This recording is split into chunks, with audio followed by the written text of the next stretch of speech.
할렐루야. 자, 우리 옆에 분에게 이렇게 인사했으면 좋겠습니다. 오늘 우리에게 좋은 일이 일어납니다. 예, 말씀 안에서, 복음 안에서, 주님 안에서 날마다 좋은 일이 일어나는 줄로 믿습니다. 모든 사람들이요, 많은 사람들이 가장 싫어하는 말이 뭘까요? 예, 갑자기 많은 생각이 떠오르죠. 너 주인이야. 너가 주인이야. 이 말 굉장히 듣기 거북합니다.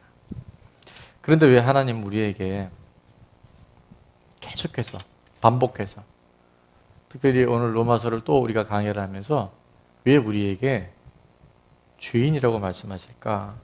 왜 이 죄에 대해서 반복해서 말씀하실까? 여러분, 죄가 우리 안에 있잖아요. 그러면 그 아름다운 꿈마저도 뭐가 된다? 독이 될 수 있어요. 그 꿈을 차라리 이루지 않았더라면 오히려 그래도 행복할 수 있었던 사람들이 죄를 품고 살아가기 때문에 그 꿈을 이룸으로 해서 더 끔찍한 인생으로 전락할 수 있다. 오늘 로마서 강의 7번째 말씀의 제목이 죄를 알면 인생의 답이 보입니다. 오늘 말씀을 통해서 죄가 무엇인지를 알고 그 죄를 극복하고 해결함으로써 진리 안에 참된 자유와 승리의 삶을 살아갈 수 있는 우리 모두들 될 수 있기를 축원합니다. 혹시 여러분 중에 뱀 잡아보신 분 있나요? 아마 남자들은 있을 수 있어요. 저도 어릴 때 뱀을 몇 마리 잡아봤는데, 뱀은 어떻게 잡아야 됩니까? 잘 잡아야죠. 뱀은 머리를 잡아야 돼요. 뱀은 몸통이나 꼬리를 잘못 잡으면 아주 위험합니다. 죄를 우리가 우습게 보거나 또 죄에 대해서 우리가 잘 알지 못하면 굉장히 위험할 수 있어요. 우리는 흔히 사람이 죄를 지었기 때문에 죄인이다 이렇게 생각해요. 그런데 성경은 그렇게 말씀하지 않습니다. 우리가 죄를 지었기 때문에 죄인이 아니고 우리가 죄의 본성을 가지고 있는 죄인이기 때문에 죄를 짓는 것이다. 똑같은 말인 것 같은데요. 전혀 다른 말입니다. 죄를 지어서 죄인이 아니고 죄인이기 때문에 죄를 짓는 것입니다. 방송실에서 굉장히 서비스를 해줬네요. 아까 1부 때 이런 거 없었는데 제가 이걸 한번 따라하게 하려고 했는데 그냥 띄웠어요. 한번 읽으시면 되게 한번 내려보세요. 그리고 여러분이 생각하면서, 자, 기억나시죠? 자, 시작.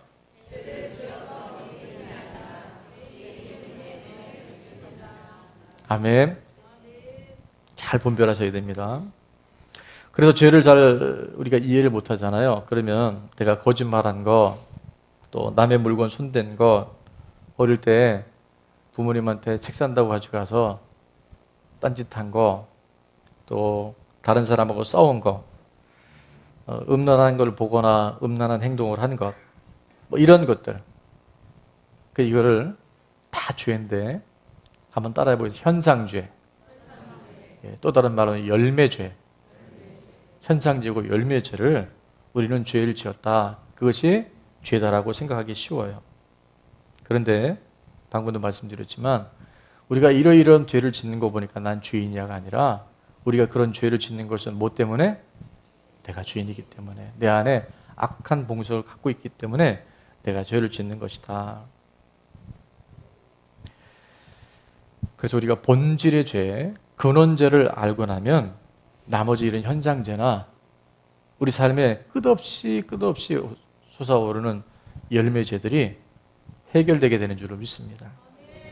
그래서 근원죄, 뿌리죄가 정확한 복음 안에서, 진리 안에서 완전하게 조명됨으로 말미암아 우리 삶에 어두운 세상에 살고 있지만 하나님이 주시는 참된 평안, 하나님이 주신 참된 자유, 이 땅에서 그 기쁨을 누리며 살아갈 수 있는 저와 여러분 될 수 있기를 축원합니다. 요한복음 8장 32절 이렇게 말씀하잖아요. 자, 진리는 누가 진리죠? 예수님밖에 없어요. 내가 곧 진리다라고 마셨는데 진리를 알지니, 그 안다는 것은 지식이 아니라 그랬잖아요. 기노스코라는 단어 쓴다 그랬어요. 그분을 내가 만나야 돼요. 그분이 실제 내 삶에 빛으로 오셔야 돼요. 그래서 그 진리를 경험하게 될지니, 그 진리신 예수가 우리를 어떻게 한다? 자유케 하리라. 자, 요한복음 8장 32절 다 같이 한번 읽겠습니다. 시작. 진리를 알지니 진리가 너희를 자유롭게 하리라. 아멘. 자, 오늘 본문은 9절부터 20절까지 정말 숨이 턱 막힙니다. 도대체 하나님 우리를 어떻게 하시려고 계속해서 이렇게 무거운 짐을 이렇게 말씀하실까? 자, 첫 구절인 9절과 마지막 절 20절에 공통된 단어가 하나 들어가 있죠. 뭘까요? 예, 죄라는 단어가 나옵니다. 9절과 20절, 첫 구절에 죄로 시작해서 마지막 절 죄로 끝나는 걸 우리가 볼 수 있어요. 9절에 보니까 우리가 다 죄 아래 있다. 뭐 아래 있다? 자, 20절에는 뭐라고 말씀하냐면 율법으로 죄를 깨달음이다. 거기다가 10절 말씀은 아주 우리를 쐐기를 박아버려요. 10절 말씀은 이렇게 말씀합니다. 기록된 바, 다 같이 시작. 기록된 바 의인은 없나니 하나도 없으며. 의인은 없는데요. 얼마도 없다? 한 사람도 없다고 말씀하세요. 그게 오늘 우리 실존의 모습입니다. 부모가 자녀를 훈계하고 책망하는 이유가 뭘까요? 예, 주관식이 아니고 객관식이었습니다. 제가 사지선자로 불러드릴 테니까 여러분이 몇 번이 답인지 한번 생각해 보세요. 1번, 부모가 자녀를 훈계하고 책망하는 이유. 1번, 너무 기가 살아서 기죽이려고. 두 번째, 내 마음에 안 들어서 좀 괴롭히려고. 세 번째, 남들한테 손가락질 안 받고 반듯하게 살아가라고. 마지막 네 번째, 훈계를 통해서 잘 성장해서 행복하게 살아가라고. 할렐루야, 감사합니다. 대부분 객관식은 지문이 길거나 4번의 답일 확률이 많다 그래요. 자, 하나님이 우리에게 죄에 대해서 말씀하시는 이유가 있어요. 그것은 우리가 죄를 해결하지 않으면 결코 이 땅에서 행복한 삶을 살 수가 없어요. 복음이 무엇인지 한 번도 경험할 수가 없어요. 그래서 이사야서 59장 1절 2절 이렇게 말합니다. 하나님의 손이 짧아, 여호와의 손이 짧아 구원하지 못하심도 아니고 귀가 둔하여 듣지 못하심이 아니에요. 자, 2절은 뭐라고 말씀하시는지 다 같이 시작. 오직 너희 죄악이 너희와 너희 하나님 사이를 갈라놓았고 너희 죄가 그의 얼굴을 가려서 너희에게서 듣지 않으시게 함이니라. 아멘. 하나님은 얼마든지 우리를 구원하실 수 있는 분이에요. 없는 것을 있는 것 같이 부르시고요. 죽은 자를 살릴 수 있는 분이 바로 하나님이셔요. 근데 우리와 하나님 사이에 이 죄가 해결되지 않으면 하나님 우리를 구원하시고 싶으시고 구원하셔야 됨에도 불구하고 구원하실 수 없음을 말씀하고 있어요. 하나님은 우리의 모든 기도, 심지어는 우리의 마음의 생각까지 하나님께서 응답하시기를 원하시는 줄로 믿습니다. 우리가 우리를 위하는 것보다 우리를 더 사랑하시고 잘 되기를 원하시는 분이 우리 하나님이셔요. 근데 그 하나님의 응답, 하나님의 그 놀라운 축복이 우리에게 실제화되지 않는 이유는 뭐가 가로막고 있다? 하나님의 얼굴을 가리워서 하나님 우리에게 응답하지 못하신다라고 성경은 그렇게 말씀하고 있어요. 그래서 반드시 이 죄 문제는 해결돼야 할 줄로 믿습니다. 그래서 오늘 11절부터 18절 사이 또 19절에 낱낱이 그 죄의 현상들이 무엇인지, 죄의 구체적인 모습이 무엇인지를 우리 기록하고 있는데 잠깐 살펴보겠습니다. 먼저 11절에 보니까 이렇게 말씀합니다. 깨닫는 자도 없고 뭐하는 자도 없다? 하나님을 찾는 자도 없다. 그렇게 말씀하세요. 인생이 무엇인지 묻지도 않고 그냥 살아갑니다. 돈 많이 벌면 되고 세상에서 성공하면 되고 어떻게 하면 자식 잘 키울까? 어떻게 하면 노후 생활 좀 편안하게 살아갈까? 인생이 무엇인지 깨닫는 자도 없고요. 죄가 무엇인지, 인생의 궁극이 무엇인지 아무런 물음이나 깨달음 없이 살아가는 것이 바로 인생이라고 말씀하시고, 가장 큰 건 뭐냐? 죄 속에 살아가는 우리들에게 나타나는 그 현상이 뭐냐면 바로 하나님을 찾는 자가 없다는 거예요. 여러분, 아이가 어리잖아요. 오늘 일부에도 우리 사실 유아실 공사가 어저께까지 끝났어야 되는데 중간에 돌발 상황이 생겨가지고 그 유아실 바닥을 우리가 한 50cm 이상 높였는데 그것이 정말 그 핵폭탄이 터져도 안 무너질 만한 막 벙커 콘크리트 갖다 붙는 바람에 해머룩 될 줄 알았더니 굴삭기를 가져와서 막 뚫어내고 그러는 바람에 이제 마무리가 못 됐어요. 그래서 오늘 유아실에 예배를 드릴 우리 아기들이 지금 이제 우리 같이 예배를 드리는데 아이들이 얼마나 성숙한지 몰라요. 지금 저 뒤에 있는데 찍소리 안 하고 예배를 얼마나 잘 드리는지 몰라요. 그래서 우리 사실은 변수가 그 시공하는 분들이 된 게 아니라 우리 자체 안에 있었던 변수인데 정말 하나님이 좋은 만남을 주셔서 우리 윤석호 사장님이 우리 간판에 주신 분이에요. 그 사장님이 아이들한테 너무 미안하다고 그 아가방에서 나오는 레인코트예요. 레인코트. 아주 가격이 나가는 거랍니다. 그래서 오늘 그 유아실에서 예배 드려야 되는데 불편을 겪는 우리 아기들에게는 아주 고급 레인코트를 아까 보셨죠? 3가지 색상이 있어요. 그래서 오늘 선물을 받아가시고 아마 이번 주 중이면 모든 게 완료가 되어져서 2층에 넓은 예비실과 유아실 또 이쪽에 보면 지금 방송실이 올라가 있는데 방송실도 이제 이렇게 유리로 해서 난간이 되어주고 아마도 효율적인 공간으로 하나님께서 모든 걸 인도해 주실 것 같아요. 그래서 정말 하나님이 합력하여서 누리게 하시고 물론 하나님이 하시지만 사람을 통해서 하십니다. 믿음의 사람들, 좋은 분들 만나게 해주셔서 정말 더 교회가 아름다운 공간으로 꾸며져 가는 줄 믿습니다. 자, 아이가 어리면 어릴수록 엄마가 안 보이면 어떻게 돼요? 불안해요. 일부 때도 유모차에 타고 있던 아이가 엄마, 엄마 막 부르는데 그 아이가 엄마 필요 없다고 혼자서 유모차 밀치고 경사진 곳에 가면 어떻게 됩니까? 큰일 납니다. 근데 우리 인생이요, 참 미련한 것은 하나님이 찾는 사람이 없다는 거예요. 한 달 전쯤인가 수요 예배를 마쳤는데 우리 유치부 한 5살쯤 된 우리 한 친구가 막 언니 오빠들하고 뭐 4층도 올라가고 5층도 올라가고 그러다가 갑자기 막 비명을 치면서 내려왔어요. 저는 무슨 큰일 난 줄 알고 왜 그러니 그랬더니 엄마가 없어졌어요. 엄마가 없어졌어요. 그러면서 막 그러고 우는 거예요. 보니까 엄마가 셀리도 하고 카페 가 있었는데 소영이는 엄마가 안 보니, 소영이라 그랬구나. 엄마가 안 보니까 불안한 거예요. 여러분 밥을 안 먹으면 어떻게 되죠? 배가 고파야죠. 지금 여러분 12시를 향해 가면 배가 고픈 게 정상인데 밥 안 먹었는데 배가 안 고프다. 그럼 어떻게 돼요? 병든 거예요. 근데 우리 미련한 인생이 하나님 없이도 잘 살 수 있다. 나 그럭저럭 살만해.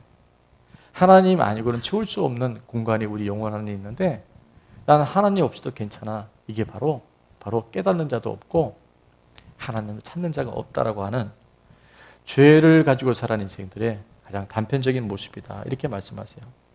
마태복음 5장에 보니까 산상수훈 첫 번째 복이 뭐죠?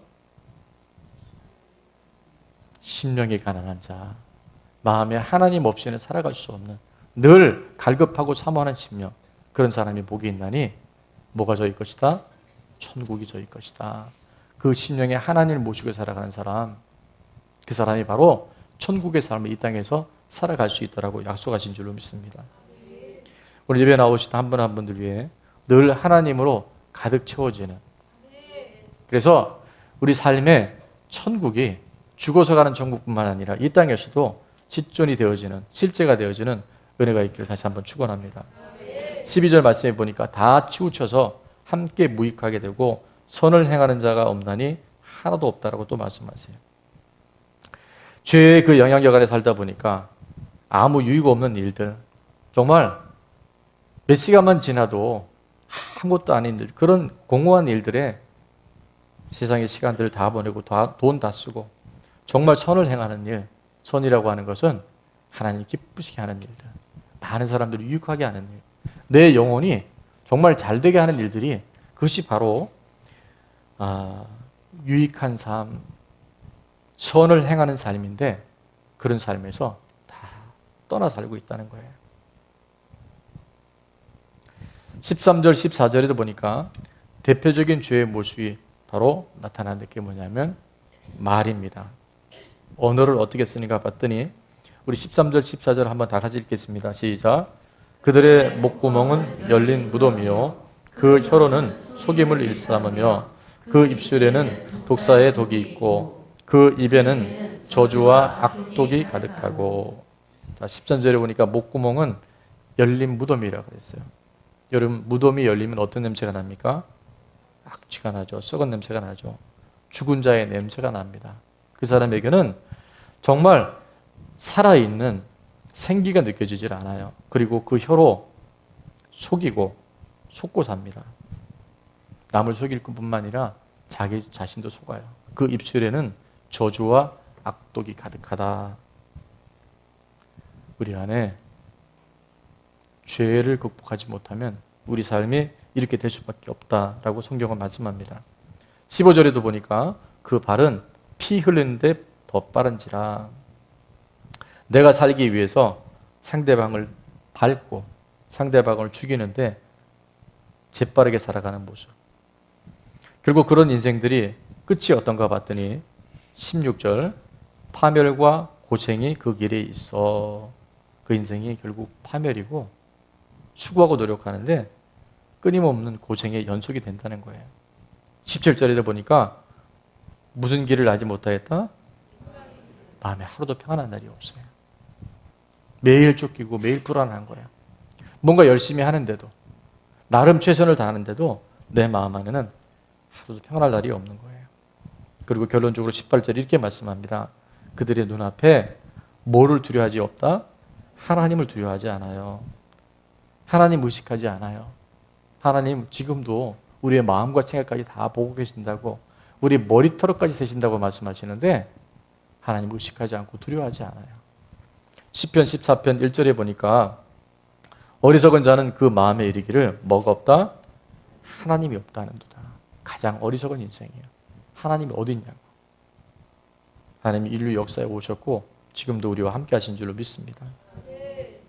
그래서 우리가 죄를 이길 수 있는 하나의 방법을 주신 것이 있는데 그게 뭐냐면 바로 율법이라는 거예요. 율법의 기준을 통해서 너희가 이 율법을 온전히 지켜 행하면 구원을 이룰 수 있다라고 주신 것이 바로 율법인데, 그 율법이 무엇인가를 오늘 20절 말씀을 통해서 이렇게 결론적으로 말씀합니다. 다 같이 한번 읽어보겠습니다. 시작.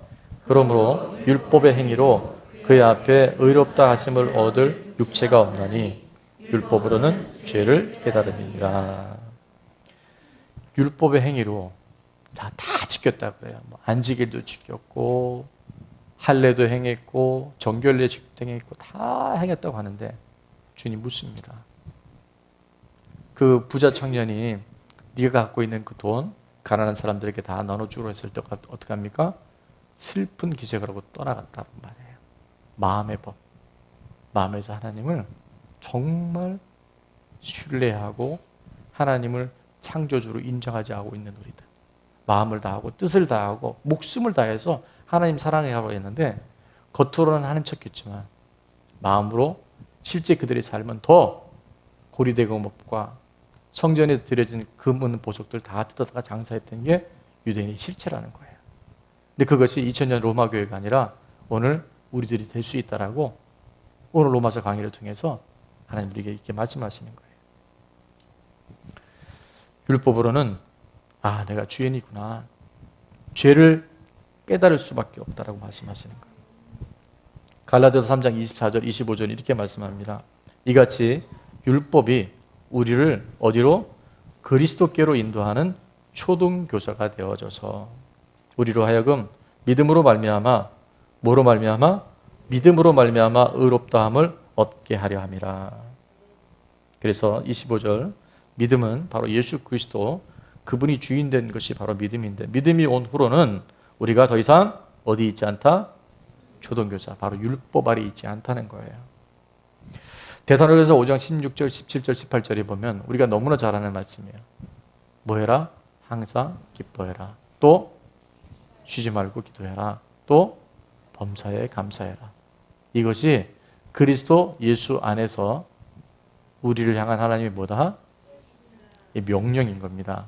명령은 해도 되고 안 되는 것이 아니라 반드시 해야 되는 게 명령이에요. 자, 그러면 지금 우리 중에 나 정말 너무 기쁘다. 나 정말 잘 때도 기쁘고 눈 뜰 때도 기쁘고 막 종일이 기뻐서 지금 주체가 안 된다. 그런 분 있으면 이렇게 한번 손 들어보세요. 아, 예. 감사합니다. 전 손 들까 봐 마음이 조마조마했어요. 나는 정말 쉬지 않고 기도하고 있다. 아, 저 생각으로 기도하는데요. 글쎄요. 예. 항상 기도할까요? 자, 범사에 감사하라. 난 모든 일에 감사해. 정말 내가 지금 이 남편 만난 거 너무 행복하고 갑자기 여기 탄식 소리가 나고 있는데 나 이 아내 만나는 게 내 인생의 최고의 행운이었고 다 감사해. 그런 분 혹시 계신가요? 예. 예, 지금 한 분 손 드셨어요. 근데 제가 마음이 좀 항상 모든 일에 감사한다는 거 우리 힘으로 할 수 있다 없다? 없다는 거예요. 그리스도 예수 안에서 우리를 향한 하나님의 뜻인데 그것은 자 실력이 없으면 뭐라도 있어야 된다? 눈치가 있어야 돼요. 이게 힘으로 눈으로 되는 게 아니구나. 내가 죄에 안 지려고 노력한다고 죄를 극복할 수 있는 게 아니라는 것을 성경은 우리에게 가르치고 계신 거예요. 그러면 내가 할 수 없을 때 하나님이 하실 수 있도록 인류 역사에 오셔서 죽은 자의 산 자의 주인이 되신 증거로 누가 주인인가를 명확하게 하신 그분 안에 성령 하나님이 하실 수 있도록 우리 삶을 내어드리면 하나님 우리 삶을 그렇게 이끌어 가신 줄을 믿습니다. 아까 손들은 집사님도 그걸 이야기하시는 것 같아요. 바로 그게 진리고 그게 복음입니다. 자, 죄는 세 가지 유형으로 이렇게 구분할 수 있는, 다시는 딱 하나인데, 자, 이제 요약을 좀 하겠습니다. 첫 번째 죄의 유형은 뭐냐면 창세기 3장 5절이 죄입니다. 우리 이미 잘 아는 것처럼 피조물인 인간이 내가 창조주 하나님이 되는 것, 내가 하나님처럼 되어 살아가는 것, 그 죄가 딱 하나예요. 그런데 구약에 보니까 또 한 구절, 이런 구절이 있죠. 예레미야 2장 13절에 보니까 내 백성이 두 가지 악을 행했다 하지만 그건 하나입니다. 뭐냐면 생수의 근원, 다른 말로 하면 생명의 근원 대신 누구를 버린 것? 하나님을 버린 거예요. 하나님을 떠나는 거예요. 이게 죄입니다. 그러니까 하나님이 없으니까 어떻게 해요? 스스로 웅덩이를 파야죠. 근데 그 웅덩이는 물을 가두지 못한 터진 웅덩이에요. 그게 바로 우리 인생입니다. 내가 하나님을 떠나서 내가 뭘 하려고 하는 모든 것들이 바로 죄라는 거예요. 그리고 로마서 강학에서 우리 두 번째 시간에 함께 나눈 것처럼 또 한 군데 죄가 나오죠. 로마서 1장 28절에 보니까 우리 마음에 누구 두기를 싫어한다? 하나님 두기를 싫어하는 것. 이게 바로 죄라는 거예요. 그래서 온갖 죄들이 내 마음에 하나님을 주인으로 모시지 않으니까 문이 다 열려버린 거죠. 생각이 마구 들어오고 온갖 판단 정죄, 온갖 상상들, 실제 행위를 통해서, 말로 통해서 우리가 죄질 수밖에 없다라고 성경은 분명하게 말씀하세요. 그 죄는 한마디로 말하면 피조물인 인간이 창조주 하나님이 되어져서 자기 인생 자기가 알아서 살아가겠다. 그게 뭐라고요? 그게 죄예요. 그 본질적인 죄를 딱 잡고 나면 나머지 나타나는 모든 현상의 죄들이 하나씩 하나씩 정리정돈이 되어져요. 분별이 되어져요. 그리고 그것이 점점 멀어져요. 그리고 내 삶이 점점 행복해져요. 그것이 바로 복음이고 죄를 알고 죄를 극복한 사람이 주시는 선물인 줄로 믿습니다. 예수님은 창세기 3장 5절, 예레미야 2장 13절, 로마서 1장 28절 이 죄를 한 이야기, 누가복음 15장 말씀을 통해서 풀어내셨는데 그것이 바로 탕자의 이야기예요. 부잣집 둘째 아들로 태어난 이 탕자가 어떻게 합니까? 아버지 밑에 살다 보니까 깝깝한 거예요. 지 마음대로 살고 싶은데 자꾸 아버지가 그렇게 하면 안 된다. 그래서 어떻게 해요? 아버지가 살아 계셨는데 당시 유대 풍속은 아버지가 돌아가시기 전에 재산을 받는 것, 상속받는 것은 아버지를 없는 것, 아버지를 죽은 아버지라고 치겠다고 하는 것 똑같은데 이 탕자는 어떻게 합니까? 아버지한테 상속을 달라는 거예요. 아들이 너무 조르니까 아버지가 그 유산을 미리 줍니다. 그래서 아버지를 떠나서 먼 곳에 가서 사는데 그렇게 했으면 잘 살아야 되잖아요. 여러분 그런 삶이 잘 살 수 있을까요? 그 생각을 갖고 살아가는데 이 세상에서 성공할 수 있을까요? 이미 그는 실패한 거죠. 그의 삶은 이미 파멸된 거잖아요. 허랑방탕해서 그 돈 다 써버립니다. 근데 돈만 떨어진 게 아니라 그 땅에 흉년이 들어요. 모든 사람이 이제 먹을 것이 없어 기근이 와요. 그래서 남의 집 하인으로 들어가요. 모슴으로 들어가는데 모슴으로 들어가서 무슨 일을 했냐? 돼지 치는 일을 한 거예요. 근데 너무 흉년이다 보니까 주인이 돼지에게 주는 주염 열매는 돼지 먹이는 주는데 이 하인은 그러니까 짐승보다 못한 사람이죠. 아무도 주는 사람이 없는 거예요. 그때 이 탕자는 생각합니다. 뭘 생각해요? 아, 내 아버지 집에는 먹을 것이 많은데 내 아버지 집에는 하인들도 풍족히 먹는데 나는 여기서 굶어 죽는구나. 나는 여기서 죽게 생겼구나. 여러분 그때 그가 아버지를 생각하는 것, 아버지 집을 생각하는 것, 이것이 믿음이고 이것이 은혜고 죄로부터 돌이키는 회개인 줄로 믿습니다. 18절 보니까 이 아들이 대반전이 일어나죠. 내가 일어나 아버지께로 가서 이르기를 아버지 내가 하늘과 아버지께 죄를 지었사오니 19절 지금부터는 아버지의 아들이라 일컬음을 감당하지 못하겠나이다. 나를 품꾼의 하나로 보셔서 하리라 하고 자 20절부터 함께 읽어보겠습니다. 다 같이 시작. 이에 일어나서 아버지께로 돌아가니라.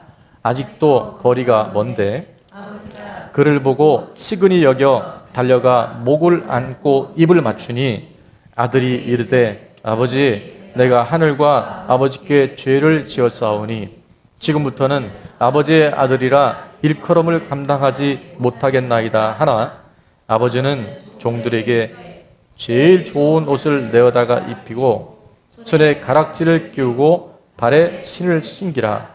그리고 살진 송아지를 끌어다가 잡으라. 우리가 먹고 즐기자. 이 내 아들은 죽었다가 다시 살아났으며 내가 잃었다가 다시 얻었노라 하니 그들이 즐거워하더라. 아멘. 아들이 그렇게 나간 다음에 그 정말 흉악한 모습으로 노숙자의 모습으로 죄인의 모습으로 아버지한테 오는데 거리가 먼데 아버지가 어떻게 따려요? 멀리서 알아본다 그러죠. 어떻게 그렇게 가능했을까요?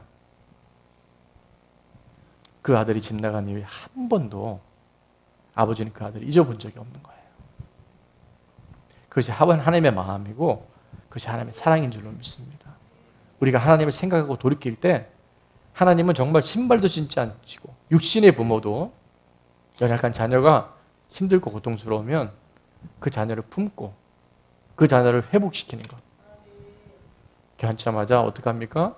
입을 맞추고 옷을 갈아입히고 손에 가락지를 낀다는 건 아들의 권세를 다시 회복시킨다는 거예요. 그리고 뭘 잡아요? 살진 송아지를 잡아도 축제를 엽니다. 모두가 기뻐해요.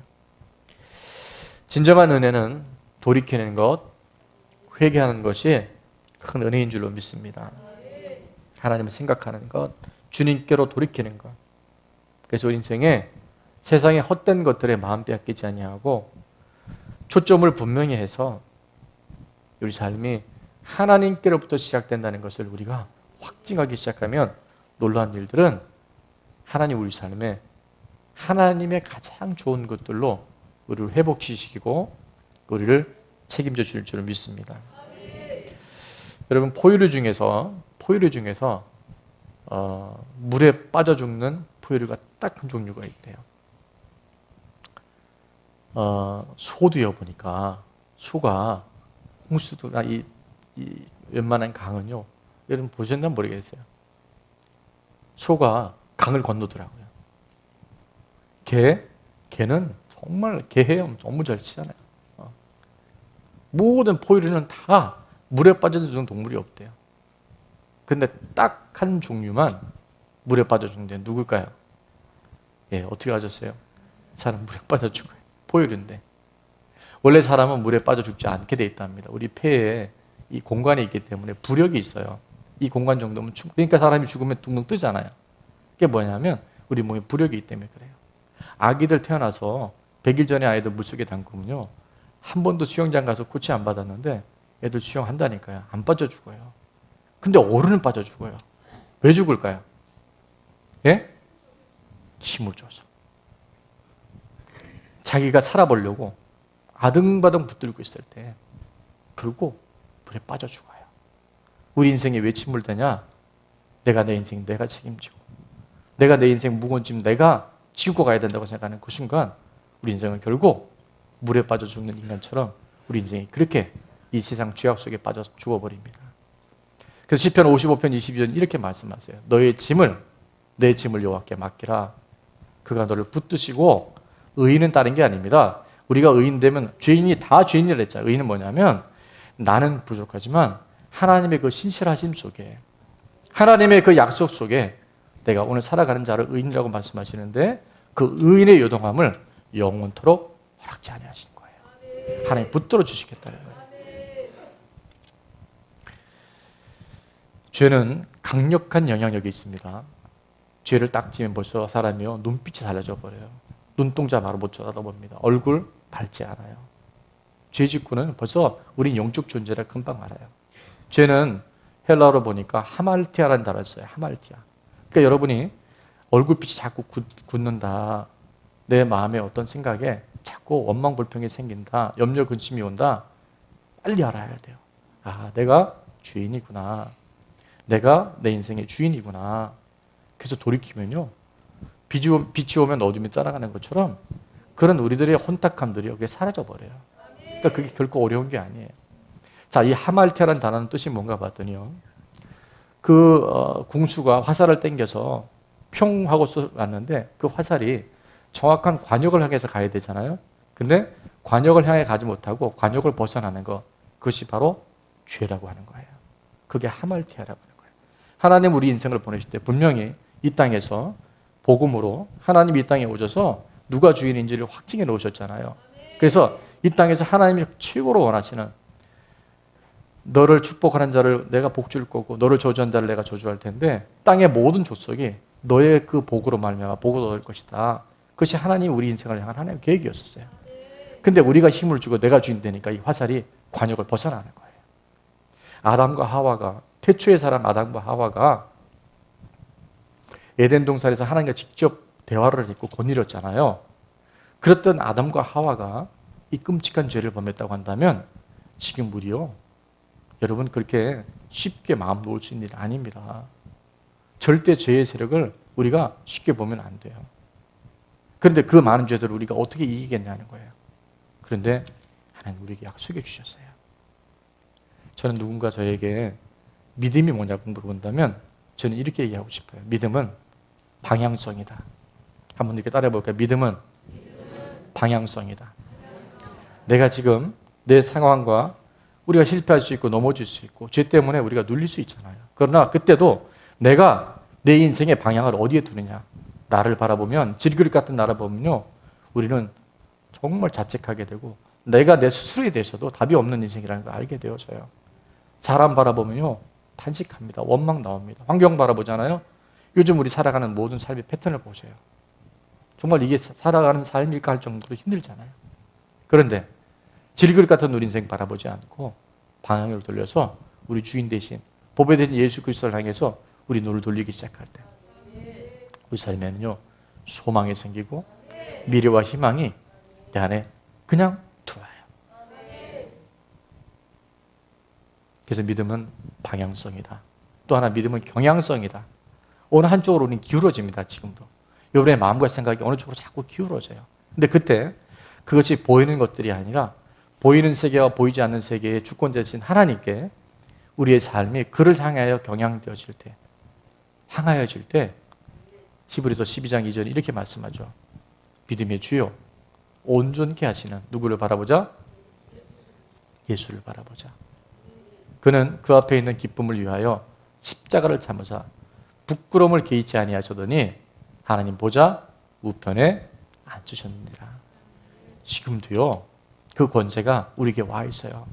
그분이 내 인생의 실제 주인이 되도록, 내 삶에 내가 그토록 아등바등해서 충분히 살아갈 수 있는 인생임에도 불구하고 물에 빠져 죽는 포유류가 바로 우유이듯이 우리 힘으로는 지금도요, 이 제가 수건을 이렇게 들고 있다 이렇게 놓으면 어떻게 됩니까? 어떻게 될까요? 어떻게 하셨어요? 떨어집니다. 이게 바로 중력이에요. 이 세상의 원리예요. 그런데 이거보다 더 무겁고 수백 명의 사람이 타고도 공중에 뜰 수 있는 게 있죠. 비행기예요. 비행기가 어떻게 뜹니까? 자, 화면 한번 볼게요. 우리는 중력의 작용에 의해서 꺼질 수밖에 없는, 가라앉을 수밖에 없는 인생인데 우리가 날아갈 수 있는 힘이 있어요. 그게 바로 뭐라고요? 양력이라는 것이 있어요. 비행기가 뜰 수 있는 힘, 추력, 항력. 지금 뭐 우리가 물리학 시간은 아닌데 우리 영의 세계 안에 양력이 있어요. 생명의 성령의 법, 내 인생의 주인이 누군지 역사적 증거로 오셨고 누구도 부인할 수 없는 십자가와 부활의 역사를 통해서 주권이 분명해지면 성령이 작동하기 시작하셔요. 가라앉을 수밖에 없고 침체될 수밖에 없고 넘어질 수밖에 없는 우리들이 벌떡 일어나서 날아오를 수 있는 힘을 바로 하나님께서 우리에게 공급하십니다. 그래서 오늘도 우리가 믿음의 주요, 우리를 온전케 하시는 예수님을 바라보기 시작할 때 우리 인생이 그렇게 수고하고 무거운 짐들이요, 온유하고 겸손한 주님의 마음이 내 안에 들어와서 어떻게 된다고요? 쉽고 가벼워져요. 무겁고 수고하면 전부 내가 주인인 거예요. 내 주인이 분명하면, 야, 이전에는 이거 어떡하지? 앞으로 어떡하지? 과거에 내가 이렇게 많이 힘들었는데 짓눌려 살아가는 우리들이 이제 그것이 주님과 함께 하기 때문에 쉽고 가벼워져서 갈수록 좋아지는 삶. 시간이 지나면 지날수록, 2주 전에인가 우리 셀 보고서에 누가 적어내셨더라고요. 이전에 성경 공부도 많이 해보셨대요. 뭐 제자 훈련도 받고 많이 해보셨대요. 근데 내 삶은 여전히 안 바뀌었는데 좋은 나무 교회에 와서 몇 주 안 됐는데 주일 말씀 듣고 나서 내 삶이 변해 있는 나 자신을 보면서 너무 감사하다고. 그것이 복음이고 그것이 하나님이 주인이 분명한 삶을 고백하는 사람들에게 주시는 하나님의 아름다운 열매인 줄로 믿습니다.